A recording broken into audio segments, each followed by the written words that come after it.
অবশেষে পূর্ণতা পাচ্ছে ৭ কলেজের শিক্ষার্থীদের দাবি। ঢাকা সেন্ট্রাল ইউনিভার্সিটি প্রতিষ্ঠায় এই সংক্রান্ত অধ্যাদেশে অনুমোদন দিয়েছে সরকার। সকালে উপদেষ্টা পরিষদের সভায় বিষয়টি নিয়ে নীতিগত সিদ্ধান্ত নেওয়া হয়। এছাড়া সর্বসাধারণের জন্য ভোটের সময় ৩ দিনের ছুটি দেওয়ার সিদ্ধান্ত হয় সরকারের শীর্ষ পর্যায়ের এই বৈঠকে।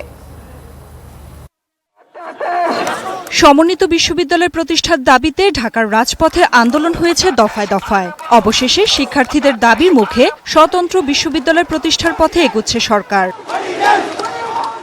বৃহস্পতিবার উপদেষ্টা পরিষদের সভায় অন্যান্য বিষয়ের পাশাপাশি আলোচ্য সূচিতে ছিল ৭ কলেজের জটিলতা সমাধানের বিষয়টিও। সভায় ৭ কলেজ নিয়ে ঢাকা সেন্ট্রাল ইউনিভার্সিটি অধ্যাদেশের খসড়ায় চূড়ান্ত অনুমোদন দিয়েছে অন্তর্বর্তী সরকার।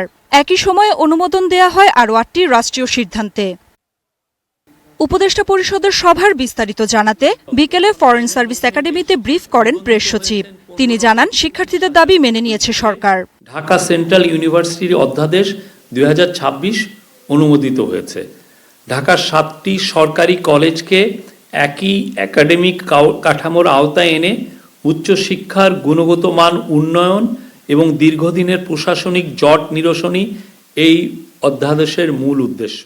সাধারণ মানুষ যাতে স্বাচ্ছন্দ্যে ভোটে অংশ নিতে পারেন সেজন্য ৩ দিনের সরকারি ছুটি ঘোষণার সিদ্ধান্ত নিয়েছে সরকার, জানান শফিকুল আলম। নির্বাচন উপলক্ষে আপনাদের ১১ই ফেব্রুয়ারি ছুটি এবং আমাদের শ্রমিক ভাই বোনদের জন্য ১০ ও ১১ ছুটি, মোট ৩ দিন ছুটি।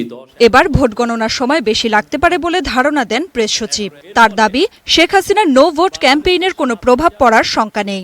আমাদের বক্তব্য স্পষ্ট, উনি হচ্ছেন ম্যাস মার্ডারার, উনি Butcher of Bangladesh, Butcher of Dhaka. উনি এমন হেন কোনো হিউম্যান রাইটস অ্যাবিউজ নাই যে করেন নাই। তারপরে উনি কনভিক্টেড একজন ক্রিমিনাল। তো অবশ্যই নাগরিকরা তার যে রেসপন্স তারা ১২ই ফেব্রুয়ারি দিবেন।